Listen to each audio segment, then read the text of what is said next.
Deu certo. Deu certo, a gente pode ficar fazendo assim. É, Legal, valeu a dica, Matheus. eu estava curioso para saber se estava certo também. Mateuzinho. Sim, estava falando em relação ao corticoide. Eu não lembro exatamente do estudo que Rafael falou em relação ao corticoide, tá? O que a gente vê na prática é que os pacientes realmente melhoram bastante.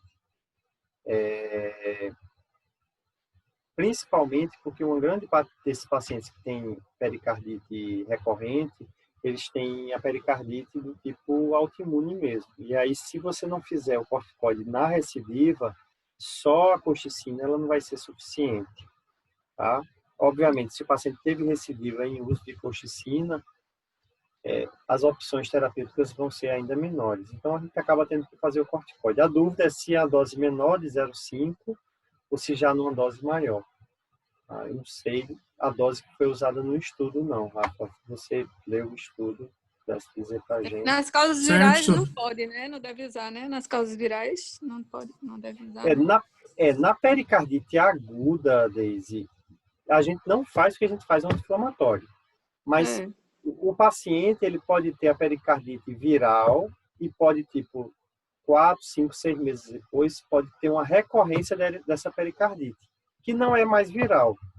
O vírus, ele só provocou aquele mecanismo autoimune, e aí se ele teve recorrência, a gente não espera que seja o mesmo vírus que esteja atacando. O que está acontecendo é uma resposta imunológica do paciente. Autoimune. Tá? Então, vamos lá. Então, aqui é a imagem bem característica, né? Aquele formato globoso do coração em moringa. Nesse paciente aqui, a gente já suspeitou, o paciente foi internado e, obviamente, assim, ainda pode restar alguma dúvida, mas num caso como esse aqui, que foi de outro paciente, também pós-operatório, a quantidade de líquido foi muito grande e a gente até consegue diferenciar a densidade do que seria o coração e do que seria o líquido pericárdico aqui nessa situação. O eletro no derrame pericárdico, ele só vai se alterar se o paciente tiver uma quantidade de líquido razoável, tá? A alteração clássica seria de baixa voltagem, mas como vocês sabem, a baixa voltagem pode acontecer por outras condições também, mas existe uma alteração que é praticamente patognomônica, né? Não seria completamente patognomônica, que seria a alternância elétrica. Se vocês notarem, não sei se a tela aí do celular de vocês dá para notar, o QRS aqui em V5, ele ora é menor, é maior, é menor, é maior. Em V1 você vê bem também, né? Em V1. Isso, aqui em V1 também dá para ver direitinho. Isso porque o coração ele fica mudando o eixo cardíaco dentro do saco pericárdio. E aí essa coração praticamente nadando dentro do saco pericárdico, mudando esse eixo cardíaco, vai dar alternância elétrica. Tem uma outra condição também que dá alternância elétrica, mas aqui eu não vou dizer para vocês. Quem vai dizer para vocês depois vai ser Tiago. Esse aqui foi um paciente da enfermaria, tá? Eu me lembro que o residente na hora achou que fosse arritmia ventricular, tá? A primeira coisa que chamou a atenção é que arritmia ventricular é essa, que a onda tem onda P antes do QRS, né? O QRS ele parece até mais aberrante do que o outro QRS, mas veja que o ritmo ele é regular, então não parece ser sistolia. Mesmo sendo a gente pensando no batimento de fusão, esse paciente realmente tinha um derrame pericárdico importante e essa alternância elétrica foi por conta dessa alteração.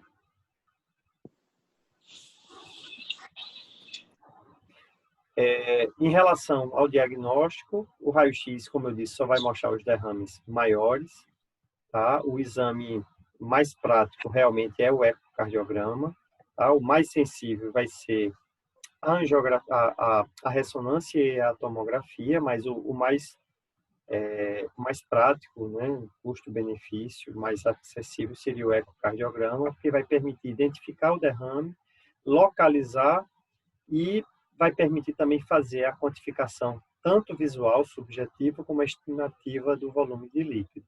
Então, essa estimativa a gente quantifica em leve, moderado e importante.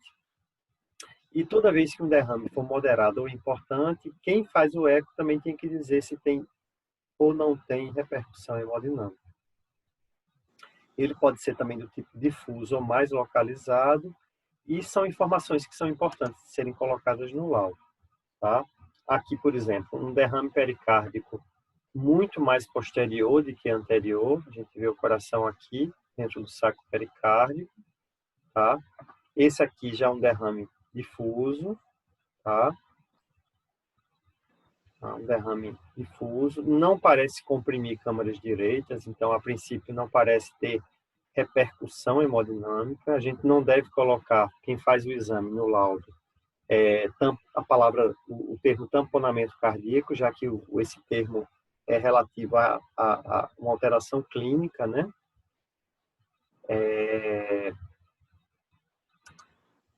Esse aqui, outra coisa muito interessante, que vejam, não sei se vocês estão notando, o derrame aqui ele é preto, né? Pelo eco, da mesma cor que o sangue, ou seja, é líquido. Esse paciente aqui foi um paciente da enfermaria, tá? Que tinha uma osteomielite crônica e que desenvolveu dor precordial, pleurítica, com alteração de segmento ST. E quando a gente fez o eco dele, tem essa região mais escura, né, de derrame líquido, mas veja que dentro do saco pericárdico, tá? Essa massa aqui densa, significando que tinha um aspecto que não era só de líquido, né? Um aspecto mais denso, mais inclusive heterogêneo. E o diagnóstico aqui foi um pio pericárdio confirmado depois da punção. Então, esse aspecto aqui que a gente encontra no derrame pericárdico purulento e também encontra nos derrames pós-cirurgia cardíaca, justamente por conta dos coágulos. Apesar de que o coágulo ele dá um aspecto um pouquinho diferente desse. Mas é interessante ser mencionado também no laudo a característica desse líquido aqui. A tomo e a ressonância são exames mais sensíveis, podem inclusive mostrar efusões mais loculadas, né, localizadas, não identificáveis no eco. E o tratamento do derrame, basicamente, é tratar a causa base. Tá? Se você não conseguir identificar essa causa, se o derrame for muito pequeno, existe uma controvérsia se você deve ou não deve fazer a investigação, tá? Mas pelo menos uma função tireoidiana, que é uma causa frequente de derrame pericárdico leve, principalmente em mulheres, né, com hipotireoidismo, podem aparecer aquele derramezinho mais leve, tá? Esses pacientes que têm derrames de moderada a importante devem se evitar anticoagulante e, obviamente, você vai fazer a centese com ou não drenagem pericárdica contínua em situações bem específicas e, em alguns casos, idealmente, por conta até da segurança do procedimento, você não lesar a pleura, não lesar o próprio coração, fazer essa incisão no pericárdio através de uma janela pericárdica. O aspecto desse líquido pode ser igual ao pleural, né, o transudato exudático, e será hemático na pericardite tuberculosa, neoplásica, na febre reumática, nas síndromes pós-pericardiotomia e Dressler, na urêmica, no pós-infarto e, obviamente, no pós-operatório. O que vai levar do derrame pericárdico para evoluir para tamponamento cardíaco são vários fatores. Obviamente, a quantidade de líquido, tá? Praticamente, a partir de 1 litro de líquido no pericárdico, é impossível que o paciente não tenha nenhum tipo de repercussão, mas meros 300 ml de líquido, se você tiver um acúmulo muito rápido, então a velocidade de acúmulo desse líquido pode favorecer que o paciente tenha já uma clínica de tamponamento.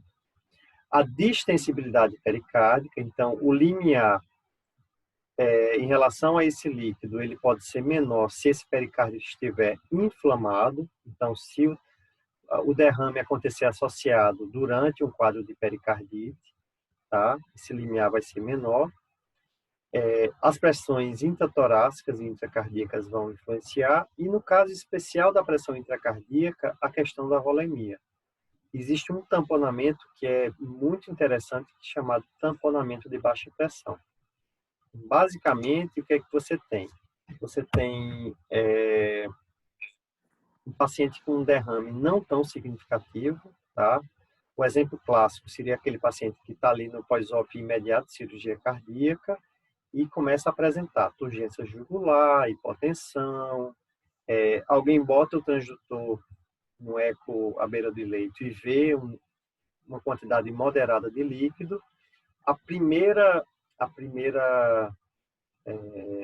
medida, muitas vezes, é fazer a centese. Só que, se você já nota que não tem líquido suficiente para provocar tanta clínica, o que muitas vezes pode estar acontecendo é que a pressão dentro do coração, principalmente nas câmaras direitas, pode estar muito baixa, e aí qualquer volume de líquido pericárdico é suficiente para vencer essa pressão que está baixa e o paciente ter uma restrição de enchimento dessas câmaras direitas. E aí o interessante é que, se o paciente nessa situação começar a fazer hipotensão, a gente faz geralmente uma prova de volume, a pressão à direita aumenta, você aumenta o retorno venoso e esse paciente ele melhora da hipotensão arterial. Tá? A gente chama isso de tamponamento de baixa pressão. A etiologia do tamponamento, basicamente as mesmas causas de derrame pericárdico, né? Óbvio, mas principalmente a pericardite neoplásica, idiopática, urêmica e o sangramento ativo. Raramente a pericardite idiopática vai dar tamponamento, tá? Como eu disse, a gente nem indica internamento desses pacientes, porque é uma complicação realmente muito, muito rara. E, obviamente, se você fizer um eco no começo da evolução e não tiver derrame significativo, você pode, como eu disse, dar alta. Mas como a incidência de pericardite idiopática é muito alta, um ou outro caso mais raro que evolui para tamponamento entra aqui como na estatística de principais causas de tamponamento. Mas é uma evolução realmente muito rara da pericardite idiopática evoluir para tamponamento cardíaco. Qual seria a fisiopatologia? Então, a tríade clássica seria abafamento de bulha, hipotensão arterial e estágio jugular. O abafamento é óbvio que você vai ter uma camada aqui isolando, né? Isolamento acústico dos sons de coração. Esse líquido ele começa a comprimir, principalmente câmaras direitas, que têm a pressão menor do que as câmaras esquerdas. Isso vai levar a uma diminuição da distensão diastólica, tá? Para vencer essa pressão externa sobre câmaras direitas, as pressões à direita elas começam a aumentar, a própria pressão venosa jugular, pressão venosa central aumenta e o paciente tem estágio jugular. E durante a evolução, o débito pulmonar e cardíaco vai reduzindo, principalmente na fase inspiratória, e o paciente vai ter a hipotensão arterial e o choque. Tá? Essa é a famosa tríade de Beck. O pulso paradoxal, que não faz parte da tríade de Beck e não é típico do tamponamento, já que ele pode estar presente nessas outras condições aqui, né? Infarto de VD, na miocardiopatia restritiva, o próprio choque de PLC, ele foi descrito classicamente, por isso que a gente chama pulso paradoxal, como a redução da incursão de pulso, né, da onda de pulso durante a inspiração. Tá? Hoje a gente pesquisa o pulso paradoxal medindo a pressão arterial, não mais o pulso. E se você tiver uma redução acima de 15 milímetros, de 20 ou mais milímetros, na verdade, durante a inspiração da pressão sistólica, você dá o diagnóstico de pulso paradoxal. Basicamente, durante a inspiração, aumenta o retorno venoso, as pressões à direita já estão altas durante o tamponamento cardíaco. Essa pressão ela sofre um incremento adicional E durante aquela fase de inspiração, a pressão à direita ela começa a superar a pressão à esquerda. Isso faz com que a cavidade do ventrículo esquerdo reduza e com essa redução da cavidade ventricular esquerda, a onda de pulso, a pressão arterial, ela se reduz.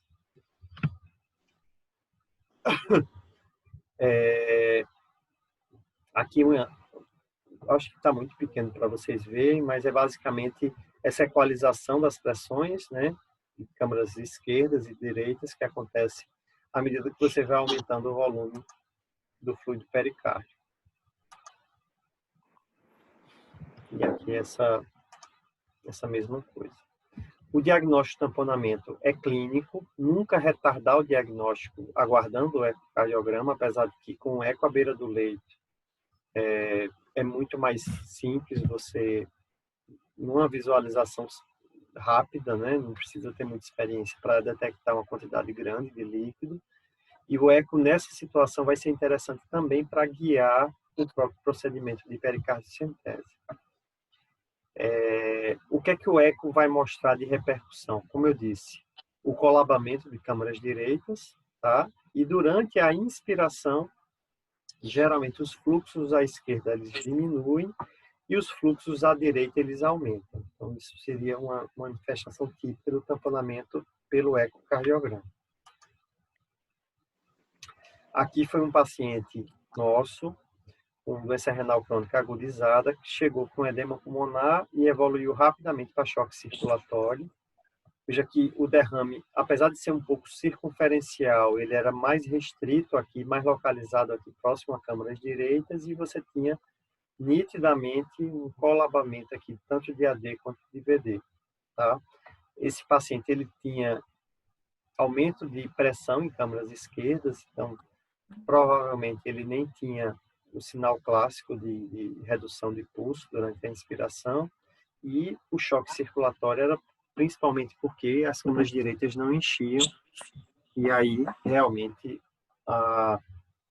o fluxo era bem impossibilitado.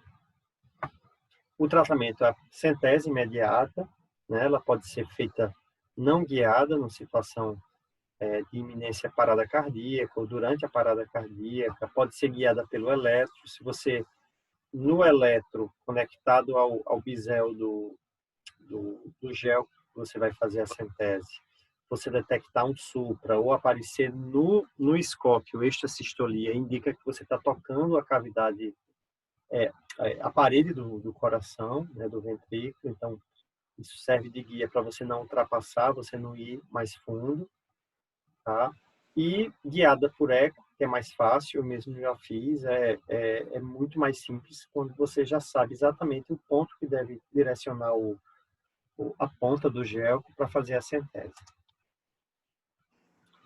Saindo do tamponamento, falando um pouquinho sobre os derrames pericárdicos mais crônicos, ele basicamente pode ter história prévia ou não de pericardite, mas muitas vezes, por serem inflamatórios, a gente tem que pesquisar doenças inflamatórias crônicas como causa, tá? Mas não necessariamente eles são inflamatórios. Você pode ter só um paciente que dialisa mal, está em anasarca, né? Tem muito edema, e ele pode ter um derrame pericárdico crônico, por exemplo. Mas se não for isso, é interessante pesquisar essas outras condições aqui. E como eu também tinha dito para as outras formas de derrame pericárdico, o tratamento é basicamente tratar a causa de base. Você só vai fazer estudo de líquido em caso também de infecção ou neoplasia, ou se o derrame ele continuar significativo, mesmo você tratando a causa para investigar uma outra situação. E para terminar, a gente vai falar um pouquinho sobre as pericardites constrictivas. Tá? Na pericardite crônica, um subtipo em particular que é muito importante e a gente vê ainda com relativa frequência, principalmente do número de casos com tuberculose que a gente ainda pega, seria a pericardite constrictiva. Mas, na verdade, qualquer causa de pericardite purulenta, irradiação, neoplásica e até causas mais benignas, vamos dizer assim, como a pericardite viral, pode gerar um processo inflamatório crônico com fibrose e até calcificação desse pericárdio, levando a uma constricção externa, né, para esse coração aí. Muita gente acha que a fisiopatologia é parecida da pericardite constrictiva com um tamponamento. É completamente diferente. Entendam que o pericárdio aqui, ele vira uma carapaça, né, muito pouco distensível, então ele perde aquela capacidade de se distender. O coração, ele entra na fase diastólica. A pressão na fase diastólica, se vocês acompanharem esse gráfico aqui, seria a pressão diastólica, ela cai na primeira fase da diástole e subitamente esse coração, esse ventrículo que está relaxando, ele encontra a parede do pericárdio duro, espessado, e aí a pressão subitamente ela sobe, tá? No tamponamento cardíaco não existe essa queda da pressão inicial na diástole. Então a restrição da pericardite constrictiva, ela é mesotelediastólica, tá?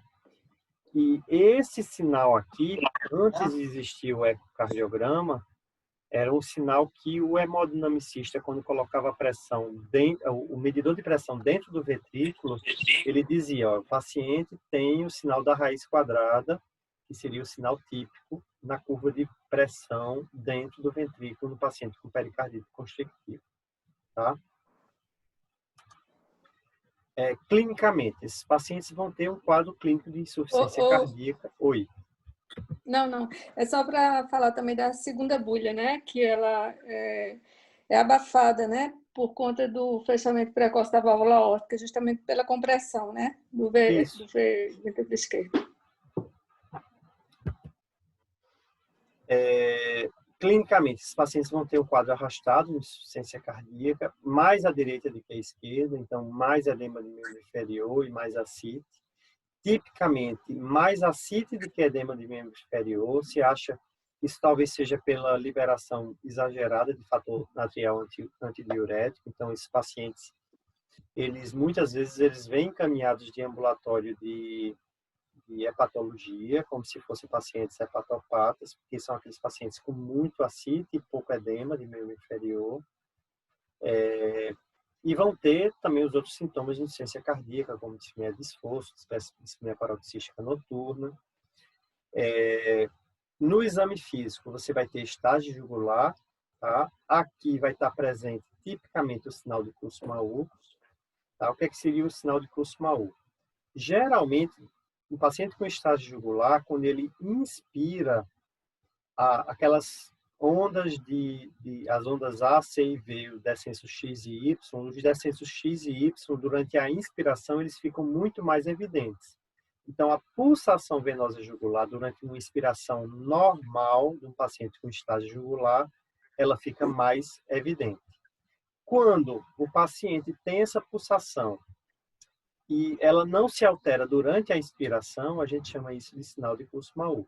Significa que a pressão está tão alta que nem mesmo a inspiração faz com que exista um aumento importante do retorno venoso para acentuar o descenso X e Y da onda de pulsação venosa jugular. Como eu falei, edema, ascite, hepatomegalia, pode ter também, como eu disse, pulso paradoxal, as bulhas, nitidamente, a bulha aórtica, como o Deise falou, e um achado bem típico e que realmente só auscultando é que vocês vão realmente fixar, porque é diferente da terceira bulha habitual, que seria a terceira bulha precoce, o B3 precoce, que também é conhecido como choque ou inoc, né? Inoc pericárdio. Tá? É o ruído pericárdico, né? Súbita cessação do enchimento do VE, né? Isso. Mas ele é como se fosse uma pancada. Ele não é aquela terceira bulha clássica da terceira bulha do paciente com insuficiência cardíaca descompensada. Tá? A gente veria isso na pericardite constrictiva. O eletro ele vai ter baixa voltagem, pode ter achatamento difuso das ondas T, e um terço dos casos podem ter, por dilatação biatrial, fibrilação atrial. O exame que é mais interessante, tá, que mostra em 50% dos casos alteração, que seria o raio-x, que deve ser feito em perfil, e eu não sei se da tela de vocês dá para notar essa linha aqui, ó, que é a linha justamente do pericárdio calcificado. A gente vê melhor no perfil, tá? Mas uma coisa que eu acho mais interessante no raio-x é quando você encontra um paciente com sintoma típico de insuficiência cardíaca sem cardiomegalia. Então, aquela área cardíaca normal, o paciente com estase jugular, com ascite, edema de membro inferior, com dispneia, e você não encontra uma cardiomegalia que justifique uma clínica tão exuberante. Se você tiver a sorte de encontrar essa calcificação, aí você, por um simples raio-x de tórax, você já mata o diagnóstico. Uhum. O A eco. história clínica, né, também. A história, mas a história pode ser de insuficiência cardíaca de outra causa, né?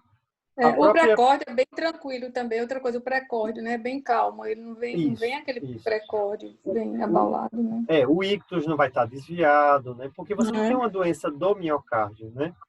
Doença pericárdio. O eco vai mostrar derrame, espessamento pericárdico. Existe essa alteração que é mais para quem tem mais experiência com o método, que você não vê o deslizamento normal do pericárdio. Então, ele fica mexendo como se fosse em bloco.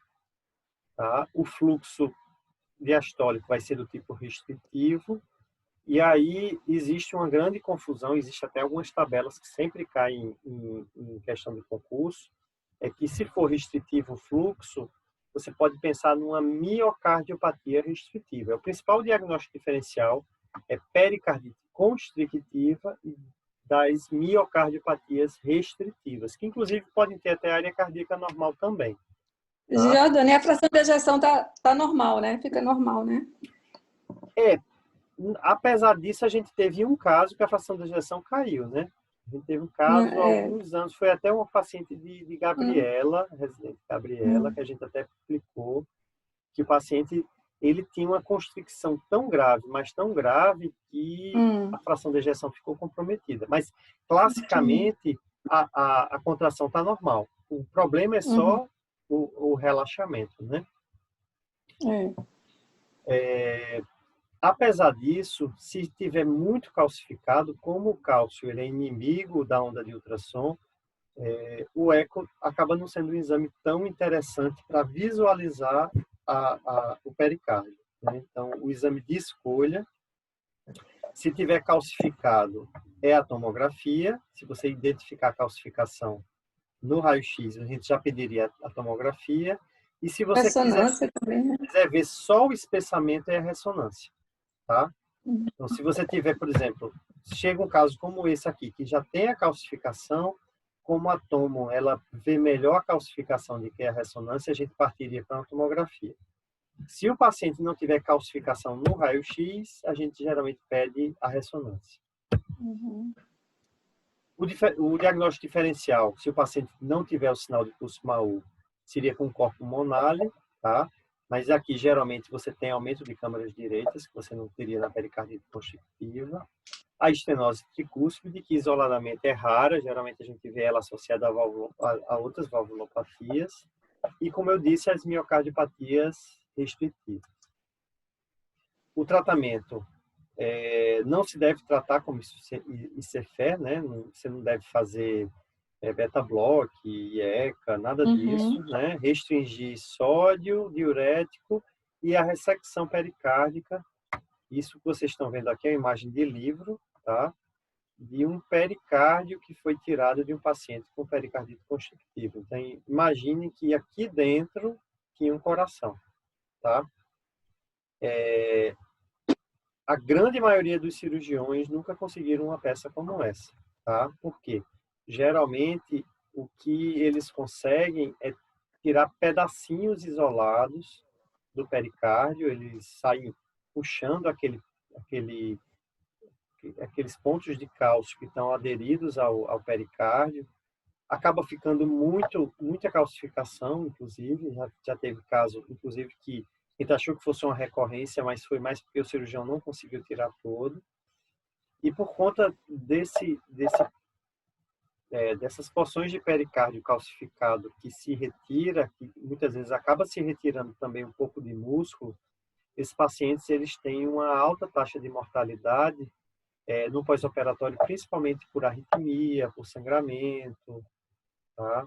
Não é uma cirurgia assim tão simples, principalmente no pós-operatório, mas obviamente é o tratamento de escolha, o tratamento curativo, porque enquanto você não tirar essa carapaça aqui ao redor do coração, o paciente não melhora, tá? Eu acho que era basicamente isso, viu, gente? A gente teve um caso recentemente na enfermaria, né, que a gente deu alta para ser acompanhado a nível ambulatório, porque ia demorar ainda o tratamento para tuberculose, né, e ele estava